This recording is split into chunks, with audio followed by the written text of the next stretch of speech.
Identity. The intricate tapestry woven from our experiences, our relationships, our memories.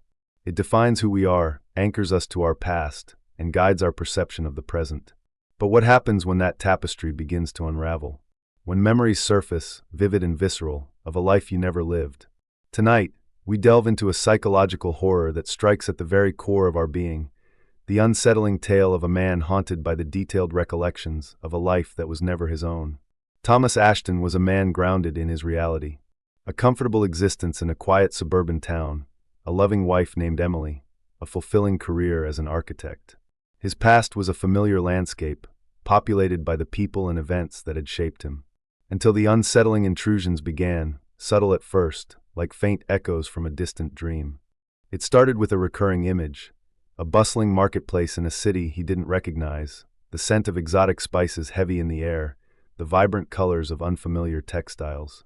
Then came the language, snippets of a melodic tongue he couldn't place, yet somehow understood.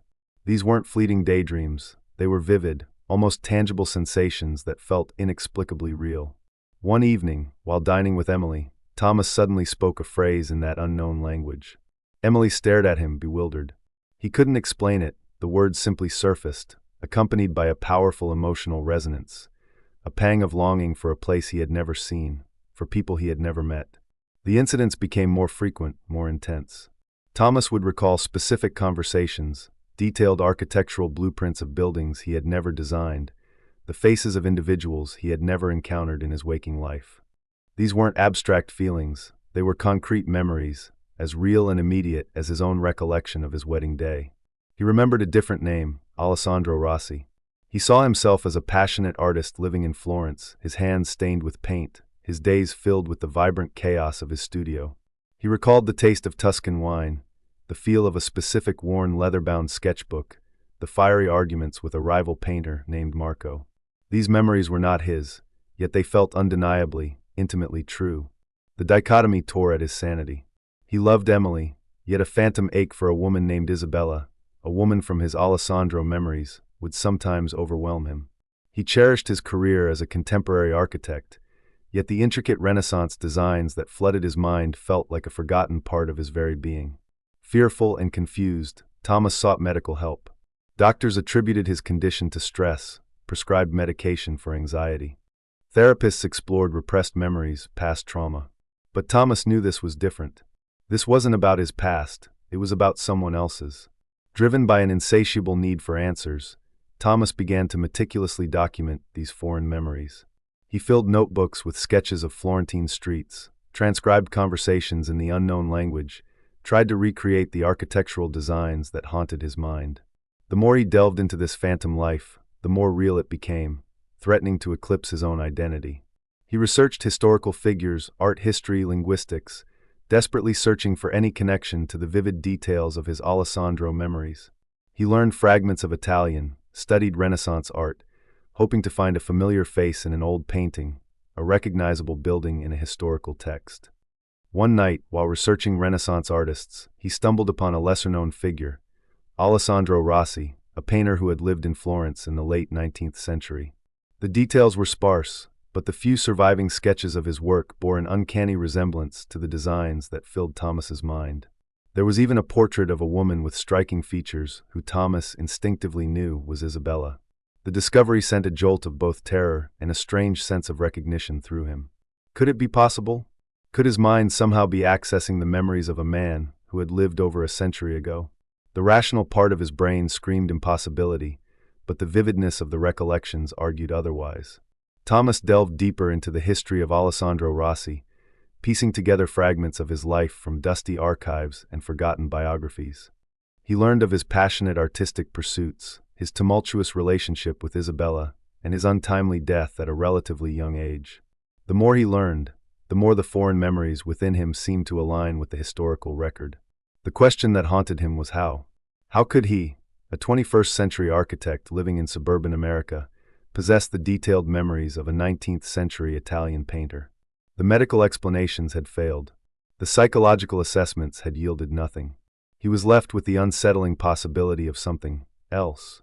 He explored theories of reincarnation, past life regression, even the more esoteric ideas of consciousness transfer and the interconnectedness of souls across time.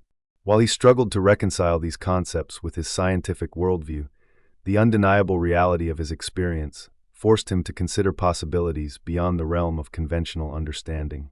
The impact on his present life was profound. His relationship with Emily became strained as he grappled with these conflicting identities. The pull towards Isabella was a constant undercurrent, a phantom limb aching for a touch that wasn't his to remember. His work suffered as his mind was often consumed by the artistic visions of Alessandro. Driven by a desperate need for closure, Thomas decided to travel to Florence, to walk the streets of his other life, to see the places that haunted his memories. Emily, though deeply worried, accompanied him, hoping that confronting the source of his obsession might finally bring him peace. Florence was a city both familiar and foreign to Thomas, just as Prague had been in his earlier, fleeting recollections.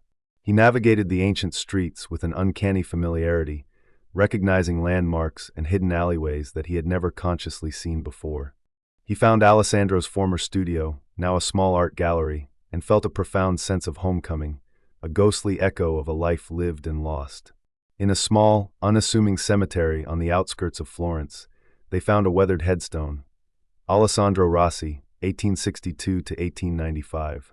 Standing before the grave, Thomas felt an overwhelming wave of emotion, grief, loss, and a strange sense of connection to the man whose memories he carried within him. As he stood there, a vivid memory surfaced, clearer and more complete than any before.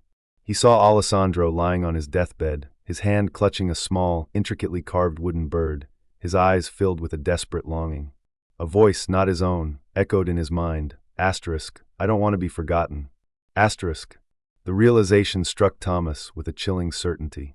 He wasn't just remembering Alessandro's life, he was carrying a fragment of his consciousness, a desperate imprint left behind in the final moments of his existence. Perhaps, in some inexplicable way, his own mind had become a vessel, a receiver for these lingering echoes from the past. He returned home a changed man, no longer fighting the foreign memories, but learning to integrate them into his understanding of himself. He saw his life as a confluence of two souls, two timelines intertwined in a way he could never fully comprehend.